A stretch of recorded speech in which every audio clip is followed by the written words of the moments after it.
오늘 이 본문으로 다윗과 그의 사람들, 소유격이지요. 이 600명의 사람, 13절에 나오는 600명의 사람은 다윗의 사람들이에요.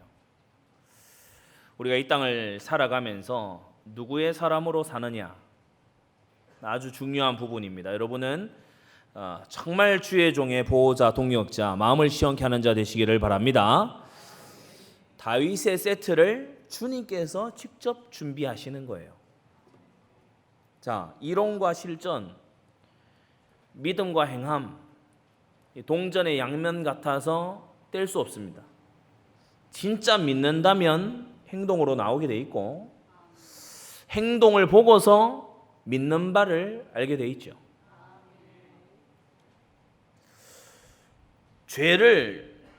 죄다 얘기했을 때 마음에 두려움을 가지고 정말 애통하는 거예요. 이 사람은 속죄의 주님이 함께 하시는 줄 믿습니다.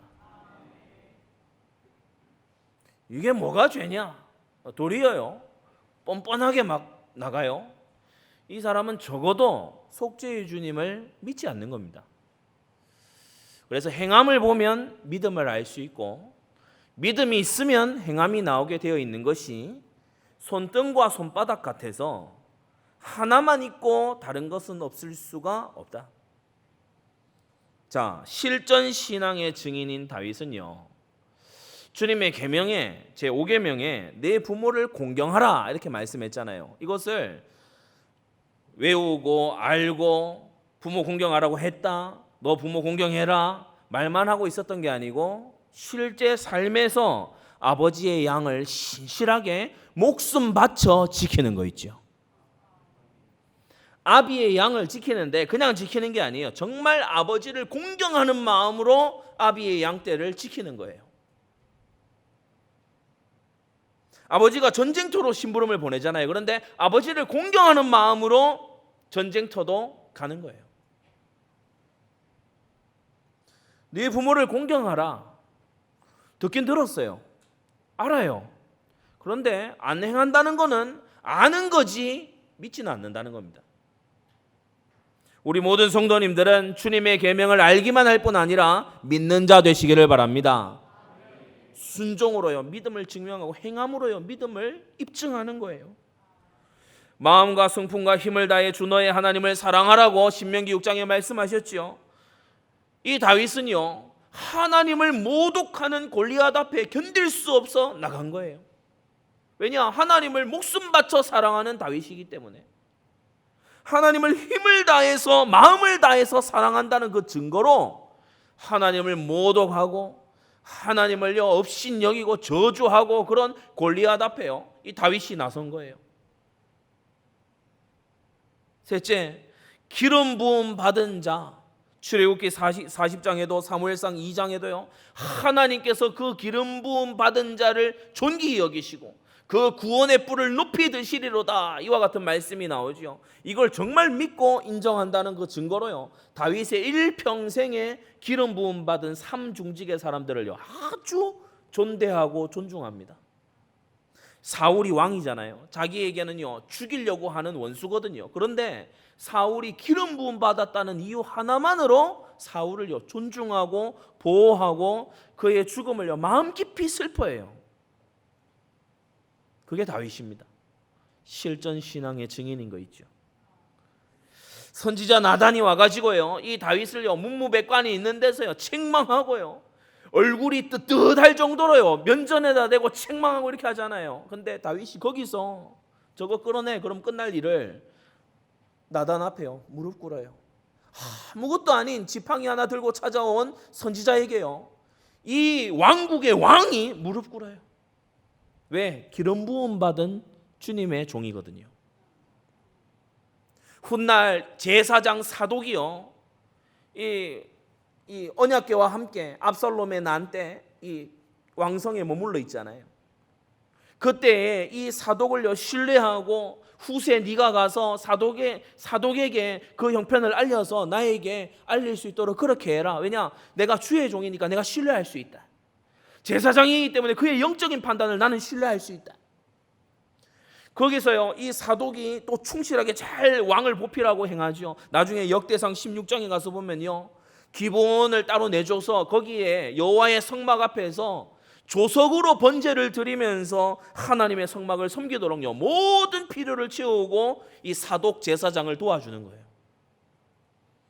여러분, 행함을 보면 믿음을 압니다. 성도 여러분, 부모 공경 행함으로 하게 되시기를 바라고요. 진짜로 하나님을 사랑한다면 하나님 편에 서시기를 바라고요. 정말로 하나님의 뜻을 존중한다면 기름 부음 받은 자를 존중히 여기게 되시기를 바랍니다. 자, 지금 다윗은요 지명 수배자예요. 이스라엘이 다 아는 지명 수배자예요. 도망자입니다. 주변 국가 블레셋, 모압 어디에도 망명 못 가는 상태가 딱 돼버렸어요. 무일푼이에요. 땡전 한 푼 없어요. 자, 여청년들이 예를 들어서 이런 다윗을 봤다. 결혼하려 하겠습니까? 예를 들어서 사울하고 다윗 중에 지금 선택을 해야 된다. 내가 가서 직업을 내가 가지는데 사울 밑에 갈 거냐 다윗 밑에 갈 거냐 선택해야 된다. 그러면 다윗 택할 사람 누가 있겠어요? 다윗은 지금 광야 아둘람 굴에 머물다가요 광야로 더 몰리는 그런 상황이에요. 그런데 광야에 이 400인이 찾아온 거 있죠. 하나님께서 그들을 다윗에게 붙이신 거고 다윗과 시대적인 한 세트가 되게 하심을 믿습니다. 핍박 가운데요 만나지게 된 거예요. 그 후에 보면은 그일라 성을 지나면서요 그일라 성이 이 사울의 독재와 압제에 이기지 못해서 이 다윗이 나가는 거를요 다윗이 그일라에 머물지 않고 나가는 그런 분위기를 막 조성하고 이랬죠. 그 그일라 성에서 합류한 사람이 200명, 도합 600명이 이제 다윗의 세트가 돼서 같이 움직이는데요. 이 사람들 이제 같이 도망 다녀야 돼요. 다윗한테 와가지고 막 되게 막 누리고 좋으냐? 아니에요. 아무것도 없어요. 광야로 쫓겨다녀야 돼. 까딱 잘못하면 죽을지 몰라. 정처가 없어요. 이들은 다른 조건과 여러 가지 여건을 보고 행한 게 아니고 오직 믿음으로 행한 자들입니다. 성도 여러분, 우리는 때때로 하나님께서 믿음 빼놓고 모든 걸 다 막으실 때가 있어요. 오직 믿음으로만 선택해야 되는 그와 같은 때가 있어요. 하나님을 믿는 믿음 하나 딱 보고 인생을 걸어야 되는 그와 같은 순간이 있어요. 이 600명에게 그런 순간이었어요. 하나님은 이런 자들을 통해서 믿음으로 한 시대를 열어나갈 새 세트를 세우게 되심을 믿습니다. 이 사람들 다윗의 사람들이 됐어요. 믿음으로 행한 거예요. 그에게 기름 부으심이 있다. 다윗 그는 하나님의 사람이다. 다윗 그는 하나님과 함께하는 사람이다. 다윗 그의 가슴 속에 있는 것을 하나님은 기뻐하신다. 그래서요 도망이 목적이었으면 아둘람 굴에 왔다가 다른 데로 토끼면 돼요. 근데 다윗을 계속 쫓아가면서 함께하는 거예요. 다윗을 따라다니면서요 같이 고생하는 거예요. 같이 굶는 거예요. 같이요 막 새벽녘에 일어나서 황급히 달아나는 거 같이 하는 거예요. 이 600명이 그런 사람들입니다. 야고보서 2장에 믿음이 그의 행함과 함께 일하고 행함으로 믿음이 온전케 된다라고 했습니다. 이 당시에도 이따가 나옵니다만 이 당시에도 이스라엘 경내에 그냥 머물면서 사울이 좀 너무하네. 다윗이 잘 살아야 될 텐데. 그 정도 사람들 꽤 있었겠죠. 그러나 이들은 새로운 시대의 주역이 되지는 못했습니다. 우리는 믿음으로 행해야 할 줄로 믿습니다. 여름에 온라인 단기 선교를 우리가 진행을 해요. 우리가 정말 이러한 시대에도 전도와 선교, 말씀의 전달 여기에 우리는 정말 집중하고 쓰임받아야 될 줄로 확신합니다. 고린도후서 10장에요. 옳다 인정함을 받는 자는 자기를 칭찬한 자가 아니요 오직 주께서 칭찬하시는 자시라고 했어요. 그래서 여러분 두 가지를 점검하세요. 여러분이 어떤 행동과 결정을 할 때 두 가지를 점검하세요. 첫째, 이것이 삼일체 하나님과 주 예수 그리스도를 믿는 믿음에 맞냐? 이것이 4344의 믿음에 맞냐? 그걸 점검하세요. 이게 첫 번째입니다. 두 번째, 잘 모르고 헷갈리겠거든. 이것이 주님께 칭찬받을 일이 맞냐? 이 두 개를 딱 갖다 대면 정확합니다. 자, 오늘 크게 세 가지로 말씀봤는데, 첫째, 사울 시대 이스라엘은 어떤 모습이었나? 사울 시대 이스라엘은 모두가 알 수 있는 영적 퇴보의 시대였어요. 영적으로 진보하고 성장하는 시대가 아니고 영적 퇴보의 시대였어요. 사울 앞서 사무엘이요, 미스바 회개 운동을 대대적으로 일으켰지요. 이때 사사기 전체에 없었던 온전한 번제가 처음으로 드려지게 됩니다. 사무엘상 7장 9절, 온전한 번제를 회복했어요. 사사기 아무리 훑어봐도 번제 한 번 안 나오거든요. 그런데 그걸요, 마지막 사사 사무엘이 회복한 거예요. 순회 말씀 운동을 하면서요, 우리가 19장에 보게 되면 라마 나요세 선지 생도들을 키우면서 사무엘이요, 다음 시대를 준비하는 그런 사역을 신실하게 일평생 해 나간 거예요. 그런데 사울은요, 앞장서서 사무엘을 거역합니다. 기다리라, 안 기다리는 거예요. 아말렉을 진멸해라, 진멸 안 해요. 하나님이 패하셨다, 하나님이 진노하신다, 웃기는 소리 하지 마라. 보란 듯이요, 세상 말로 쌩 까고 자기 갈 길 가요. 사울이 보란 듯이 온 이스라엘 앞에서요, 사무엘을, 그야말로 사무엘의 말의 권위를 그야말로 개떡을 만들어 놓는 거예요. 거역하고 무시하고 노인네 취급하고, 그러면서 자기는 불법 제사합니다. 왕이 이 제사를 침례하는 법이 없잖아요. 그런데 자기가요, 막 번제 알아서 드리고요. 가짜 회개하지요. 내가 잘못했으니까 사무엘 당신 용서하고 넘어갑시다. 가짜 회개 해주는. 그러면서요, 나가서 백성 앞에 우리 서서 백성 앞에서 나를 좀 높여달라. 달리 말해서 나에 대해서 좀 좋게 얘기해달라. 그래 좋은 게 다 좋은 거 아니겠냐. 정치 선전에 이용하려고 하는 거예요. 더 나아가서는 다윗이 라마나요스에 들러서 사무엘을 이제 겁박하기 시작합니다. 나중에 사무엘이요, 두려워해요. 그 정도로 사울이 이 분위기를 만들어가요. 이 사울이 하는 건 뭐죠? 언제 다니면서 자기 기념비 만드는 거예요. 내가 이만큼 잘해서 전쟁을 이겼다. 내가 이렇게 이스라엘을 구원을 했다. 내가 이런 민족도 내가 이겼다. 봐봐라, 내가 위대한 왕이지 않냐. 기념비 세우는 거, 거기에 집착돼 있어요. 급기야 사울은요, 자기 왕권에 걸림돌이다 싶으니까요, 하나님이 기름 부으신 제사장을 겁도 없이 살육을 해버립니다. 기름 부음 받았다, 다윗이 기름 부음 받았다, 이걸 알면요, 일단 하나님 뜻을 존중하고, 난 어떻게 순종해야 되나, 이렇게 나와야 되는데 반드시 죽여야 된다. 다윗을요, 매일 맹렬히 죽여가는 거예요. 정치를 어떻게 하냐? 에돔 사람 도액 같은 간신배를 이용합니다. 앞선 22장에 우리가 보게 되면 도액이 노베에 있는 이 아히멜렉 제사장을 고발을 하는데요, 사울이 왜 고발 안 하냐 막 채근하니까 이 도액이 고발하는데, 고발의 내용 중에 2개는 맞고 하나는 틀렸어요.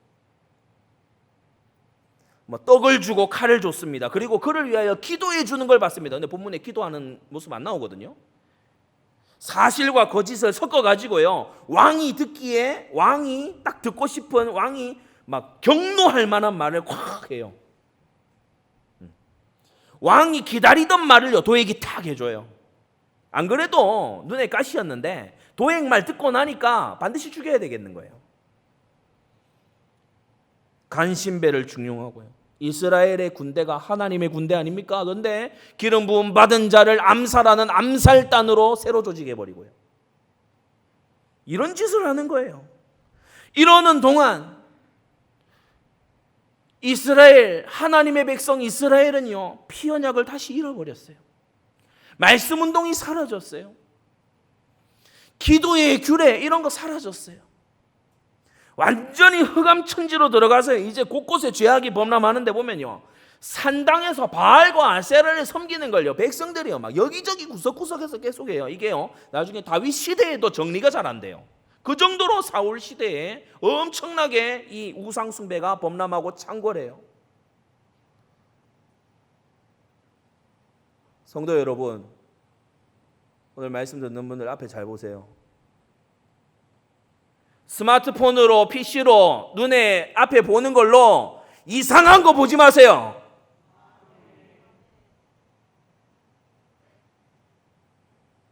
하나님이 미워하시는 거 구석에서 하지 말라 말입니다. 정말 알아듣게 되기를 바랍니다. 스마트폰으로 PC로 이상한 거 들어가서 하고 보고 이러지 마세요. 이스라엘 백성이요, 구석구석 산당에 차려놓고요, 바알 아세라 섬기고요, 그러면서 거기 절하고요, 구석구석에서 음란 짓 하고요, 구석구석에서요 다른 신 찾아다니고 이러고 있는 거예요. 사무엘이 일으켜 보려고 막 이랬으면 사울이 나와가지고요 막 완전히 막 쑥대밭을 만들어 놓는 거예요. 나라를 그야말로 개판을 만들어 놓는 거예요. 단 지파의 우상이요 더 점점 세력을 얻어요. 사사기 말미 때 나왔던 미가의 집에 있었던 그 신상 있잖아요. 부어 만든 신상, 그게 단 지파, 저 북쪽 단 지파 거기로 갔잖아요. 이게요 거기서 이제 세력을 점점 얻어요. 그래 예루살렘이나 이 성막이 있는 곳이나 이곳으로 오지 않고요 단으로 몰려가세요. 그 송아지 섬기고, 그리고 이 부어 만든 신상 섬기고, 만든 에봇, 불법 에봇이잖아요. 그거 가서 섬기고, 이단 사이비가 창궐을 해요. 이뿐입니까? 사무엘하 20장에 보면요 베냐민 지파 내에는요 불량자들이 세력을 이뤄가지고요 이 깡패 조직이 거의 막 국가를 좌지우지하고요 그럴 정도로 신접한 무당, 엔돌의 신접한 무당, 이게요 왕에게 이 사울을 완전 뒤에서 조종하는 정도까지. 그러니까 이 나라가 영적으로요 완전 오물천지가 된 거예요. 성도 여러분, 우리 나라를 영적으로 새롭게 해야 될 줄로 믿습니다. 여리고기도 착실히 하세요. 마스크 딱 끼고 여리고기도 착실히 하고요, 우리가 영적인 근원과 그 모든 지역을요 우리가 완전히 기도로서 무찔러야 될 줄로 믿습니다. 그래서 여러분이요 도시에 각각의 여러분만의 기도 스팟을 만들어야 돼요. 지금 우리가 막 모이고 연합, 이거는요 지금 당장 할 수 없기 때문에 우리 초대교회 전략으로 여러분 나만이 아는 기도 스팟 만들어요. 거기에서요 진짜 그 지역에 흑암 꺾고 기도하는 거예요. 우리 전 성도들이 그렇게 하게 될 때 지역이 살아나고 영적으로 흑암이 무너질 줄로 믿습니다. 사울 시대에 기도하는 자 없었어요. 신접한 무당은 있을지 몰라도 하나님의 종들을 완전 압제하고 핍박하는 그런 사울이었거든요. 둘째, 독재 정치하는 거예요. 독재 정치가 뭐가 독재냐? 왕 마음대로 하는 거예요. 이건 공평하지도 않고 적법하지도 않고 상식에도 부합이 안 되고 왕 지 마음대로 하는 거예요. 그게 독재입니다. 지 마음대로 하는 거예요. 더 나아가서요 베냐민 지파, 자기가 베냐민 출신이라고 베냐민 지파에게요 몰아주는 거예요. 베냐민 지파 땅도 뺏어가 땅도 주고, 재물 뺏어서 재물 주고, 높은 지위에 있는 사람인데 다윗에 대해서 좀 호의적으로 얘기해. 너 나가. 그리고 베냐민 사람 갖다 꼽아놓고 완전 그런 식인 거예요. 사울이 22장에 나와서 얘기합니다. 왜 고발하는 자가 없냐? 고발 좀 해라. 고발 좀. 고발을 해. 고발하는 자가 없냐? 왜? 다윗이 내 나라 경내에 있는데 왜 고발하는 자가 없냐? 막 신하들에게요 이런 소리를 하고 있어요. 도액이 나와서 제사장 아히멜렉이 실은 이렇게 했고 저렇게, 야 아히멜렉 불러. 아히멜렉이 이렇게 했다며. 아히멜렉이 왕이요 이 일에 나를 채가지 마옵소서. 난 늘 위에서 기도하는 사람 아닙니까? 그가 찾아왔기에 내가 선대하고 그렇게 한 것이지 왕의 충실한 신하가 아닙니까? 이놈 반드시 죽여야 되겠다. 아히멜렉아 너와 네 족속이 다 죽을 줄 알아라. 그날로요 도액 보내서 다 죽이는 거예요. 야 무서워요. 칼날이 막 시퍼래요. 무서운 거 있죠. 감시하고요 고발하고요 정적이다 싶으면요 막 숙청을 바로바로 해버려요. 10사람들 이런 사람들은요 사울하고 완전히 조가 돼가지고 야 10사람들이 기브아까지 찾아와서 여러분 지도상 보면 거리가 꽤 멉니다. 거의 한 대전에서 거의 서울 가는 그 정도 거리 넘어요. 거리 멉니다. 그걸 찾아가서 10사람들이 기브아에서 이 사울에게요 일러 바쳐요. 그러니까 사울이 돌아가서 자세히 살펴보고 내게 회보해라. 이런 정치를 하고 있는 거예요. 다윗만이 아닙니다. 정통신앙, 여호와 하나님을 섬기는 정통신앙을 가진 자요 전부 다 광야로 내몰렸어요. 교회들이 온라인 예배로 내몰리고 있죠. 그래서 광야로 나갔듯이 교회들도 전부 온라인으로 오늘 서울 가잖아요. 예배당 다 비어 있습니다. 저는 빈 예배당에서 설교해야 돼요. 성도님들께 부탁드립니다. 절대 익숙해지지 마세요. 길들여지지 말라 말입니다. 환난당한 모든 자, 빚진 자, 빚을 그냥 왜 졌냐? 우리가 말씀 들어서 알고 있죠. 빚을 왜 졌냐? 허랑방탕하게 살아서 빚진 자들이 아니에요.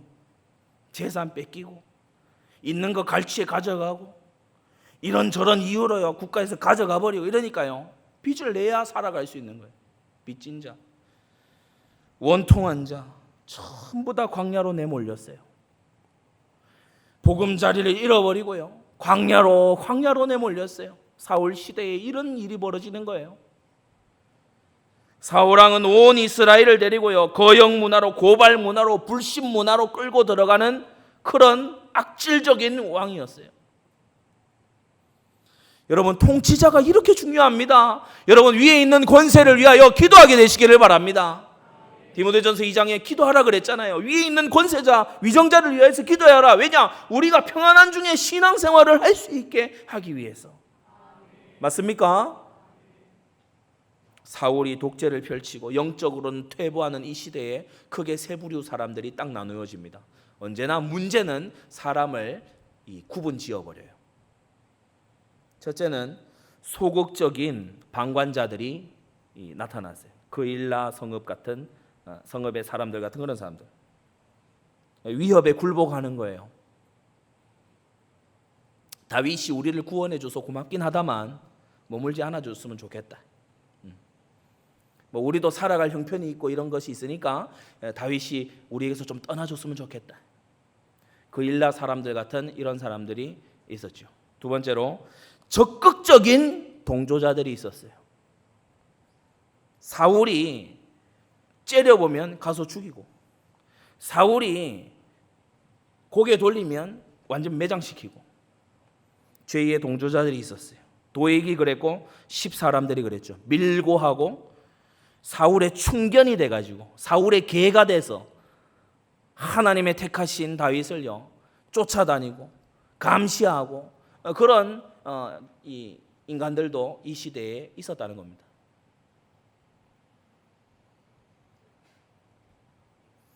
거리를 다니고 관공서 주변 지나가고 이러면요 포스터 붙어 있습니다. 고발하세요. 참 희한한 일입니다. 예전에 우리 차 타고 서로 오고 가고 이렇게 할 때 여러분 운전 예전부터 하신 분들 잘 아실 겁니다. 건너편에서 오는 차가 깜빡이 2번 탁탁 넣어줘요. 그거 뭐죠? 앞에 단속이 있다고. 조심하라고. 요새는요 블랙박스로 먼저 찍고 있습니다. 왜 이렇게 바뀌어가나 말이죠. 사울이 들어서 도액 같은 사람 잘한다 10사람들이 밀고 하고 그러니까 잘한다. 그러니까요 나머지 성읍들 중에서도 이런 어떤 아주 나쁜 종자들 있잖아요. 그런 사람들이 다 일어나가지고 막 고발하고 서로 막 신고하고 막 난리예요. 나라 꼴 희한하게 돌아가는 거예요. 큰 두 번째, 자 이러한 때에 새 시대의 개척자들인 다윗과 그의 사람들은 어떻게 살았나?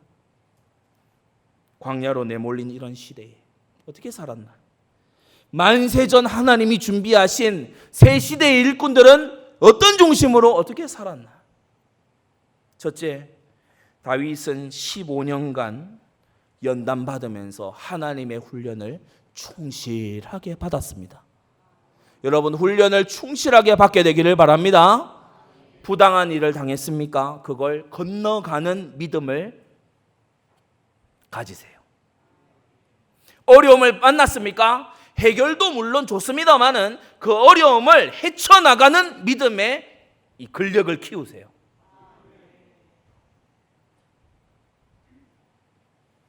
하나님은 감당할 시험만 주신다고 했죠. 기브아 왕궁에서 5년을 지냅니다. 군대 장관, 아주 어린 젊은 나이에 군대 장관이 됐어요. 근데 군대 장관 계속하면 좋은데 천부장으로 강등이 된 거예요. 이러면 많은 사람들이요, 마음이 힘들어하고 막 강등됐으니까 내가 사울을 따라야 되냐 말아야 되냐 막 고민하고요. 그런 식으로 하겠죠. 근데 다윗이 아무 말이 없어요. 왕의 사위가 되게 하겠다 이래놓고요, 온갖 그 사이에 꼼수를 쓰는 거예요. 메랍 주겠다 했다가 미갈로 바꾸고, 미갈 준다고 했다가 또 양피 가져와라 뭐 이런 막 온갖 거를 사울이 트집 잡으려고 하는 거예요. 그걸 다 따라서요 다윗이 해나가요.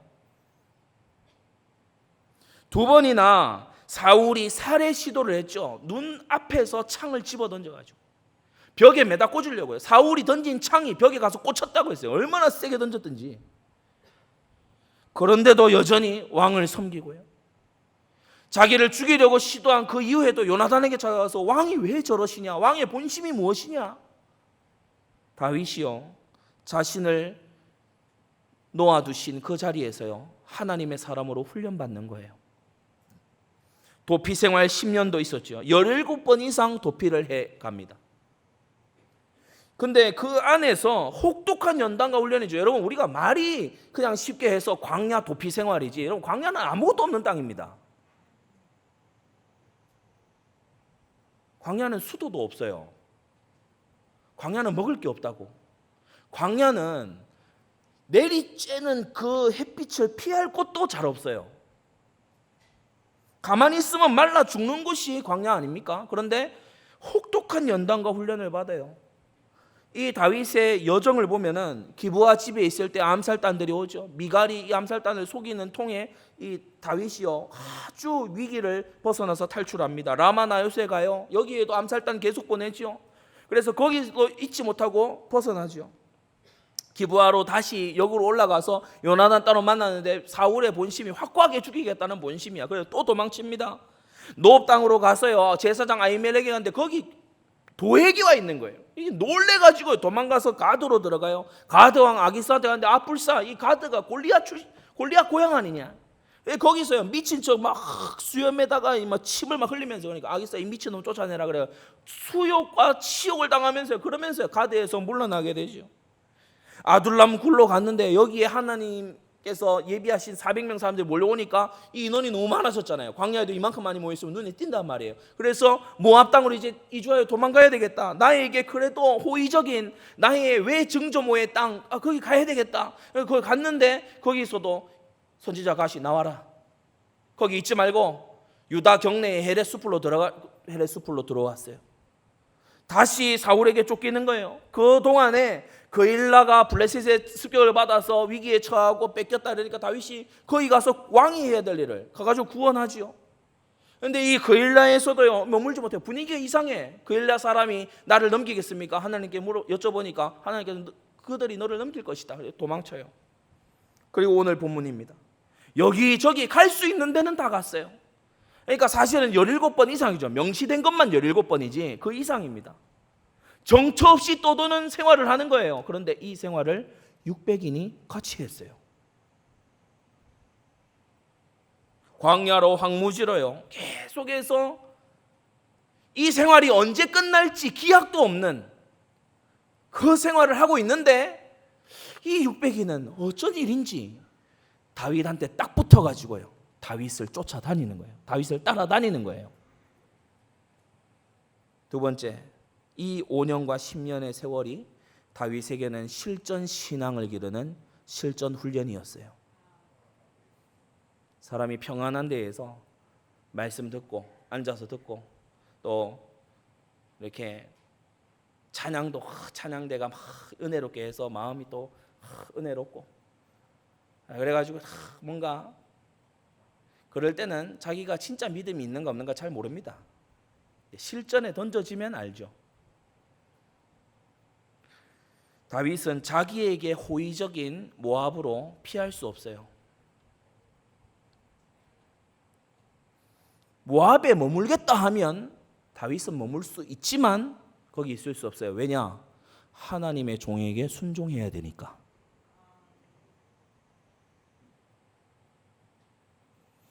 지난번에도 말씀드렸죠. 선지자 갓은 군인도 아닙니다. 선지자 갓은 전략가도 아닙니다. 선지자 갓이 무슨 사울의 곁에 있었기 때문에 사울의 어떤 모략을 알고 이런 것도 아니에요. 그냥 선지자예요. 와가지고는요, 모압 땅에서 나오라는 거예요. 당장 하나님 뜻이니까 나오라는 거예요. 다윗이 생각할 때요, 좀 이상하게 생각하자면 어이없잖아요. 아니, 여기에 지금 나를 딱 받아주고, 우리 부모에게 대해서도 아주 호의적이고, 모압 왕이 지금 이렇게 친절하게 한 게 이게 성령인도 아니겠냐 말이지.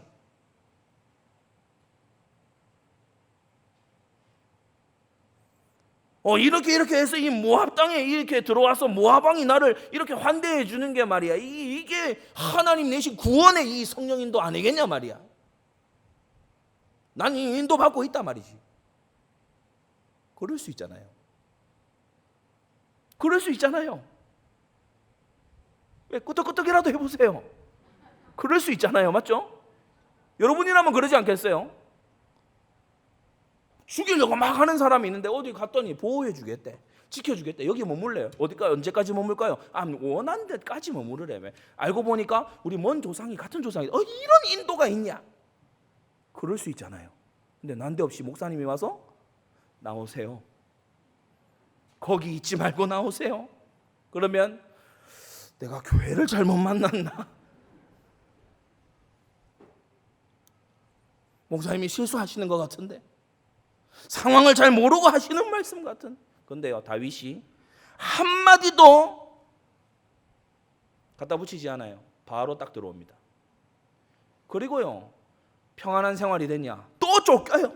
막 정신없이 쫓겨다녀요. 실전 훈련.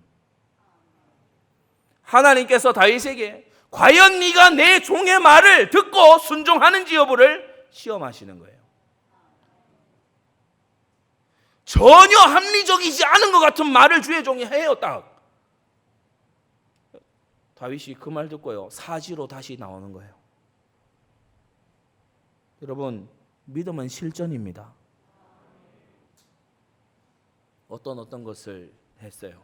막 준비를 다 했어. 근데 마침 그 주간 강단 말씀이 뭐냐? 룻기 1장 시작이야. 뭐냐? 모압 땅으로 가지 마라.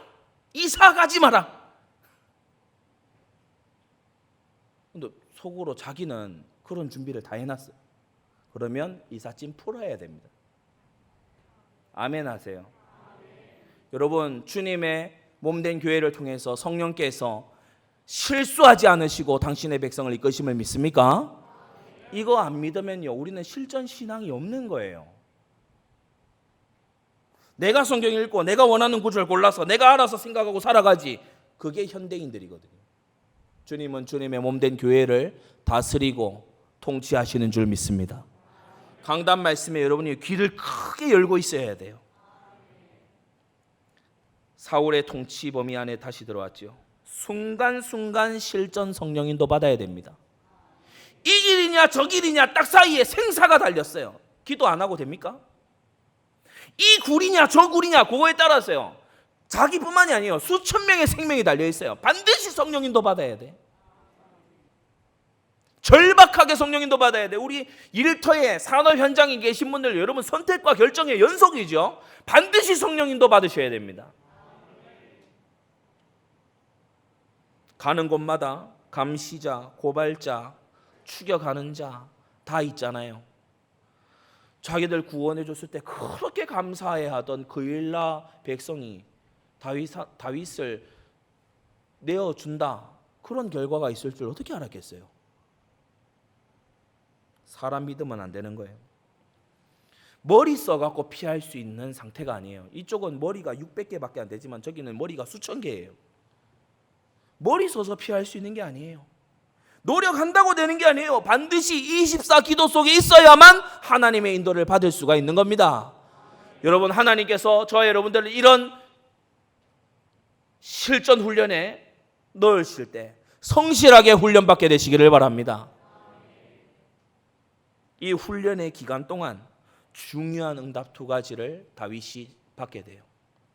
첫째, 영원한 증거로 시편이 남게 되는 거예요. 하나님께서 고난 중에 환난 중에 건너가는 이 다윗에게요, 영감하셔서 시편을 기록하게 하셨어요. 오는 여러 세대의 믿음의 후대들이요, 이 시편을 보면서 다윗처럼 힘을 내서 훈련되고 이 실전의 신앙을 가지는 그러한 위대한 하나님의 작품을 남기게 된 거예요. 시편 59편 기브아에서 황급히 도망하면서 쓴 시편이죠. 56편 가드 성읍에 들어가서요, 위기를 봉착했을 때 쓴 시편이죠. 34편 가드를 탈출하면서 쓴 시편입니다. 52편 도액이 고발하는 것을요, 이 들었을 때 이 다윗이 쓴 시편이고요. 57편 142편 굴에서 도망다니면서 쓴 시편이고요. 63편 광야에 지나가면서 쓴 시편이고, 54편 10사람들의 밀고를 알게 됐을 때 다윗이 쓴 시편입니다.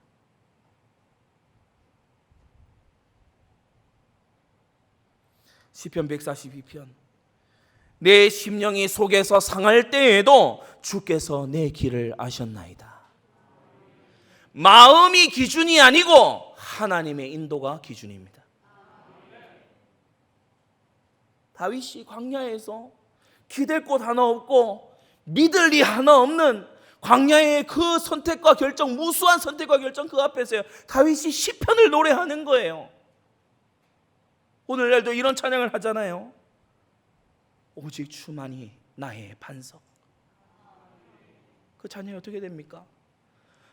오직 주만이 나의 반석, 나의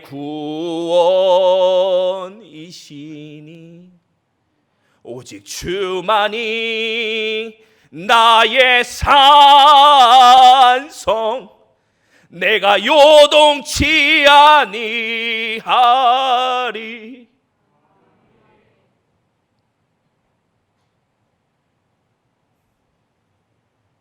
다른 산성이 아니고 주님이 나의 산성이 되신다. 다윗의 심령이요, 실전 신앙의 은혜로 이제 채워지는 거예요. 그러면서 믿음을 고백하잖아요. 54편 주께서 내 원수에게 악으로 갚으시리니 주께서 심판하고야 마시리니 주의 성실하심으로 저희를 멸하소서. 주님의 신실하심에 기대어서요, 찬양하고 기도하는 다윗을 이 600인이요 옆에서 함께 보면서 함께 그 믿음 배워나가는 거예요. 둘째, 생사고락을 함께한 신복이자 증인인 600용사가요 이 광야에서 구별되고 선발됩니다. 도피생활 10년은 진짜를 가려내는 길이죠. 정말 발견이 없이는요 못 가는 길입니다. 진짜 발견이 안 돼 있다, 갈 수 없는 길이에요. 왜냐? 다 버려야 되니까. 이들이 다윗의 순종을 받습니다. 아둘람 굴에 딱 모이자마자 400인이 모이자마자 모압 미스베로 싹 갔잖아요. 아마 사람들이 이제 살았다, 그래 우리 모압에서 좀 평안한 세월을 좀 보낼 수 있겠다 생각했겠죠. 근데 선지자 만난 다음에 다윗이 짐 싸라, 나갈 거니까 바로 짐 싸라. 언제 나갑니까? 오늘 나간다. 다윗의 순종을 봤어요. 실전 성령 인도를 봤어요. 절묘한 거 있죠. 추격대가 와가지고 23장 후반부에 나오잖아요. 막 달려가는데 이 편에서 달리고 저 편에서 달리고 가는데요, 마침 파발이 와가지고요, 참 달려가는데 파발은 더 빨리 왔기 때문에 도달을 했겠죠. 아무튼 와가지고요 사울을 싹 데려가는 거예요. 절묘해요. 이걸 600인이 같이 체험하고요, 사울왕을 죽일 수 있는 절호의 찬스가 왔는데도 사울왕을 기름 부음 받았다고 보호하는 다윗을 옆에서 보고요, 하나님이 보호하시고 일일이 간섭하시고 역사하시고 길을 여시는 것을요 이 600인이 옆에서 증인의 모습으로 본 거예요. 저와 여러분들이 이러한 줄로 믿습니다. 여러분, 우리가요 지교회가 세워져 가는 거, 우리 이번에도 청도 지교회 하나님이 우리의 헌신을 사용하시잖아요. 우리가 저녁에 지교회를 열어서 이 나라를 새롭게 해야 될 줄로 믿습니다. 우리가 같이 보고 있는 바요, 이 600명이 신정국가 이스라엘의 개국공신들이 됐어요. 큰 세 번째, 나라를 새롭게 하시는 하나님의 방법이 뭡니까? 나라를 새롭게 하시는 하나님의 방법, 첫째, 하나님을 떠나서 세속 국가가 되는 것, 하나님을 떠난 무신론 국가가 되는 것, 하나님을 떠난 불신 국가 되는 것, 얼마나 괴롭고 해로운 일인가 체험하게 하시는 거예요. 그래서 많은 경우에 탈북자 분들 있잖아요. 우리가 세터민이라고 부르는 탈북자 분들이 거의 다 믿음을 가집니다.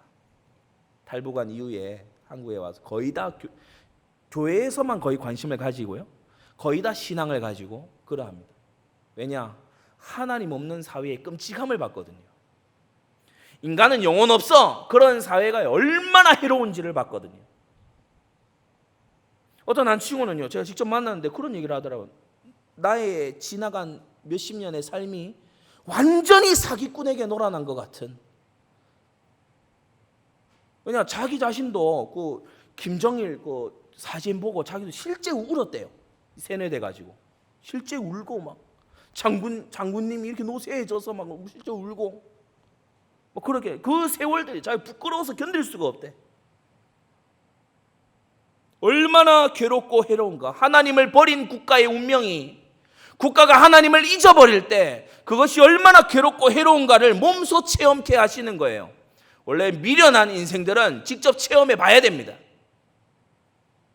하나님을 떠나서 마음대로 살아가는 것이 얼마나 비참한가를 직접 체험해 보게 하시는 거예요. 이스라엘이 강청했잖아요.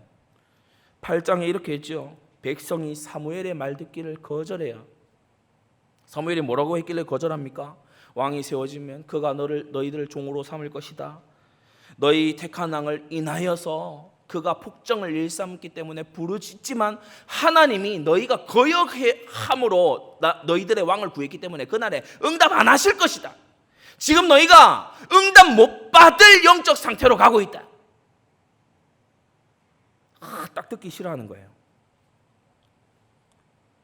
늙은 사사가 말이지, 그 자식들을 보니까 막 불량하고 좀 그렇던데 말이야. 이 사무엘이 말이야, 나이 먹어가지고 언제까지 우리를 뭐 영적 지도자니 어쩌니, 말 듣기 딱 싫다는 거예요. 옛날 방식 그런 거 자꾸 하지 말라는 거예요. 요새 최신 그 유행하는 말이에요. 이 옆나라들 못 보냐 말이지. 왕들 딱 세워서 왕권 강화 딱 해가지고 국가가 일치단결 딱 해서 힘이 있지 않냐. 우리도 그와 같이 돼야 되겠다. 그러면서 8장 19절 20절에 우리도 열방같이 되어, 이렇게 나오는 거예요.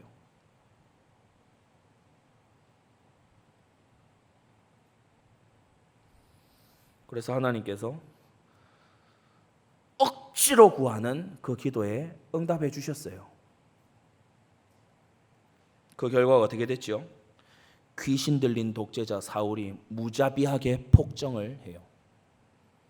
제사장은 탄압해요. 핍박과 범죄예요. 강제 동원하는 거 있죠. 어느 날 왕이 불러요. 왕이시여 부르셨습니까? 야, 너 이 부대에 소속돼 들어가. 예, 알겠습니다. 들어가 보니까요, 다윗 집 주변에 매복해가지고, 야, 나오면은 말이지 다윗 칼로 죽여. 알겠지? 그 부대에 소속돼 있는 거예요. 믿는 이의 자녀가 거기 가가지고요, 칼 뽑아 들고 밤에 기다리고 있는 거예요. 이 꼴이 나는 거예요. 왜? 왕이 시키니까, 해야 되니까. 온 이스라엘의 영적 암흑기예요. 그러므로 신실한 사람들에게는요, 사울의 왕국은 두 번 다시 경험하고 싶지 않은 나라입니다. 그래서 광야로 나가는 거예요. 두 번 다시 경험하고 싶지 않은 나라예요. 두 번째, 이러한 때에 하나님은 하나님의 사람들을 따로 준비하시고 따로 훈련하시는데, 때가 차기까지 따로 준비하시고 따로 훈련하십니다. 성도 여러분, 하나님의 실전 훈련 속에 잘 연단되시기를 바랍니다. 이와 같은 시기에도 전도에 무능하면 안 돼요. 전도에 무관심하면 안 돼요. 이러한 시기에도 친족을 전도하고 고륙을 전도하기에 우리의 마음이 단련되어 있어야 될 줄 믿습니다. 모이지 못했다고 우리가 기도하지 못하는 거 아니에요. 골방이 더 강해져야 되고 가정에서 정말 회개하며 기도해야 될 줄로 믿습니다. 이러한 때에 도리어요 각자가요 여리고 기도하면서 지역을 위해 나라를 위해 기도해야 될 때임을 믿습니다. 다윗은 쫓기는 그 순간순간에도요 불평과 원망에 사로잡히지 않았어요. 불평할 수 있는 상황, 원망할 수 있는 상황임에도 거기에 사로잡히지 않았어요. 복수심에 사로잡히지 않았어요. 신세 한탄에 사로잡히지 않았어요. 낙심에 걸려들지 않았어요. 모든 걸 포기하고 그냥 자포자기하겠다 거기에 걸려들지 않았어요. 왜냐? 그의 소망은 하나님께 있었기 때문에.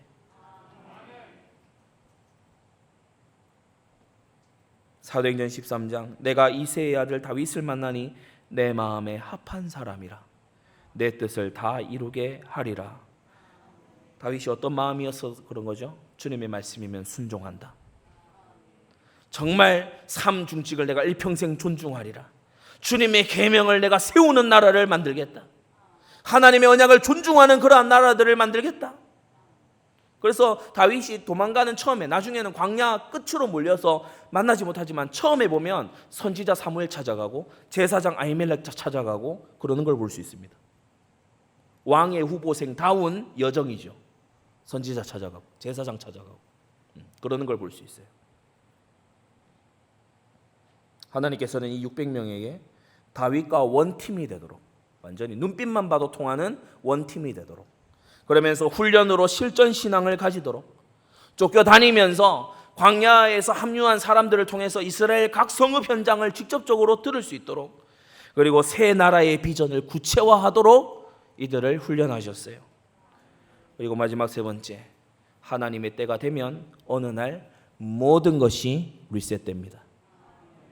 어느 날, 그 어느 날 사울 가문이요 한꺼번에 몰락을 해버려요.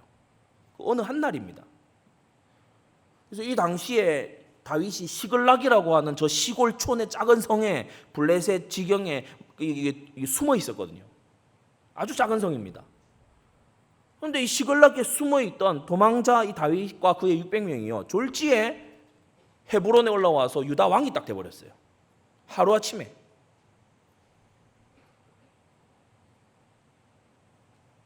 어느 날 이런 일이 벌어져요. 네피림이 엄청 세력을 강하게 키웠잖아요. 하나님 대적에서. 어느 날 심판이 딱 오는 거예요. 소돔 왕이요 한때는 아브라함한테 깐족거릴 정도로 소돔 왕이요 강대했습니다. 어느 날 유황불비로 싹 쓸어버려요. 어느 날 아비멜렉이 나왔어요. 이삭 괴롭히잖아요. 어느 날 싹 정리됩니다. 애굽, 모압, 여리고, 가나안, 중부, 남부, 북부의 왕들 다 마찬가지예요. 어느 날 하나님이 싹 정리하세요. 그 어느 날이 언제죠? 훈련이 완료됐을 때, 하나님의 사람들이 준비됐을 때, 새 나라를 열어갈 하나님의 사람들이 완전 세팅됐을 때, 저와 여러분들이 완전히 준비될 때 하나님은 나라를 새롭게 하실 줄로 믿습니다. 인들로 훈련돼야 돼. 유혹에 굴복하지 않는. 왜냐? 나라를 딱 맡기고 곳곳을 맡겼을 때 유혹에 굴복하면 안 되잖아요. 죄를 싸워 이길 수 있어야 되잖아요. 이방과 구별돼야 되잖아요. 자기 마음대로 아니고 말씀대로 해야 되잖아요. 그 체질을 광야에서 전부 다 집어넣으시는 거예요. 결론을 맺겠습니다. 그리스도께서 우리의 왕이 되실 때까지, 그 위에 적어두세요. 그리스도께서 우리 나라의 왕이 되실 때까지 우리의 비전은 분명합니다. 법안을 위반하는 자들이 성경대로 해야 됩니다. 나라를 운영하는 자들이 기도하고 하나님께 여쭙고 해야 됩니다. 판결하는 자들이 하나님의 공의를 따라 해야 합니다.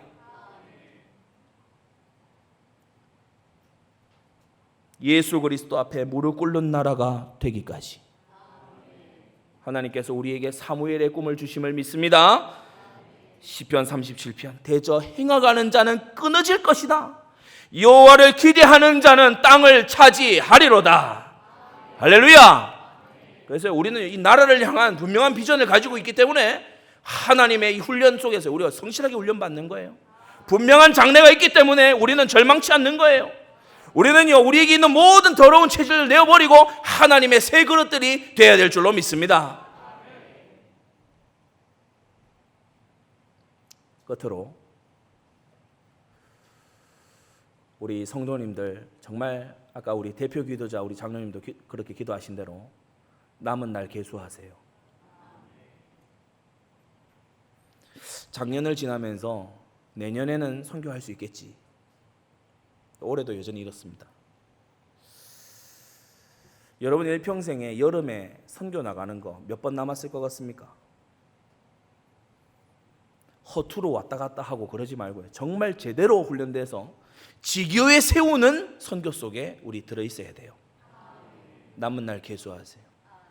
힘있게 전도하고 힘있게 사역하고 힘있게 열방 복음화 할 날이 그리 많이 남은 거 아닙니다. 허튼 데에 빠져가지고 이리저리 시험 들고 앉아있는, 주저앉아있는 그런 세월로 허비할 시간이 없어요.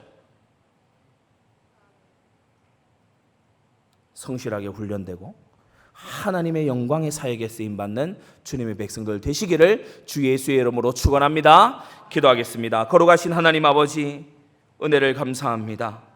다윗과 그의 사람들을 준비하셔서 이스라엘의 새 시대를 준비하시는 하나님의 손길을 우리로 하여금 보게 하심을 감사합니다. 사울 시대 이스라엘이 영적으로 퇴보하고 그때에 적극적이고 소극적인 죄의 방관자들, 동조자들 수없이 많이 나왔지만 하나님께서는 다윗과 600인을 따로 준비하셔서 실전 훈련을 받게 하시고 세속 국가가 얼마나 해로운가를 몸소 체험하며 하나님이 왕이 되시고 하나님의 기름 부음 받은 자가 공의로 다스리는 그와 같은 나라를 세워가게 하시니 아버지, 그것을 보게 하심을 감사드립니다. 하나님 아버지, 이 땅 살아가며 하나님의 소원의 메인 우리의 생애가 되도록 은혜 내려 주시옵시고, 삶 비전이 구호가 아니라 우리의 아버지 일생이 되고 삶의 열매가 되는 그러한 성도들 되도록 은혜 내려 주시옵소서. 예수 그리스도의 이름으로 기도드리옵나이다. 아멘.